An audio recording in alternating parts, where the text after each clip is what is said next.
بسم اللہ الرحمن الرحیم۔ اسلامک انفارمیشن چینل کے سب بہن بھائیوں کو السلام علیکم ورحمۃ اللہ وبرکاتہ۔ آج اس اسلامی نام کے بارے میں ہم بات کرنے جا رہے ہیں، وہ ہے فرحان۔ فرحان ایک خوبصورت نام ہے جو بولنے اور ادائیگی کے لحاظ سے ایک درمیانہ نام ہے، یعنی بولنے میں نہ تو بہت مشکل ہے اور نہ بہت آسان ہے۔ ویڈیو میں آگے بڑھنے سے پہلے دوستوں سے گزارش ہے کہ ہمارے چینل کو ضرور سبسکرائب کریں اور آنے والی ویڈیو سے باخبر رہنے کے لیے بیل آئیکن پریس کریں۔ شکریہ۔ فرحان نام جنس کے اعتبار سے لڑکوں کے لیے منتخب کیا جاتا ہے۔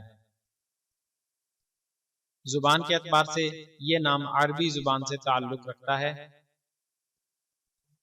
یہ کوئی بہت منفرد یا غیر معروف نام نہیں ہے، بلکہ اس کو انٹرنیٹ پر عام طور پر سرچ کیا جاتا ہے، اس لیے شہرت کے لحاظ سے یہ ایک درمیانے درجے کا نام ہے۔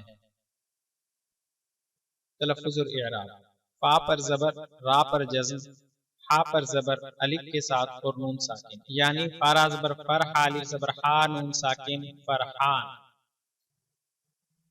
معنی: مسرور، شاد، خوش و خرم، شاداں۔ انگریزی سپیلنگ FARHAN، فرحان۔ اسلامی لحاظ سے بچوں کا نام رکھتے تاریخ پیدائش، دن، لکی نمبر یا ستاروں وغیرہ کا خیال رکھنا اور ان کا حساب لگا کر نام رکھنا کوئی ضروری نہیں۔ بچوں کے نام رکھتے صرف اچھے معانی اور اچھی نسبت کا خیال رکھنا چاہیے۔ مزید ہمیں کبھی بھی ایک دوسرے کو برے ناموں سے نہیں پکارنا چاہیے۔ Thanks for watching. آپ کے قیمتی وقت کا بہت شکریہ۔ جزاک اللہ خیر۔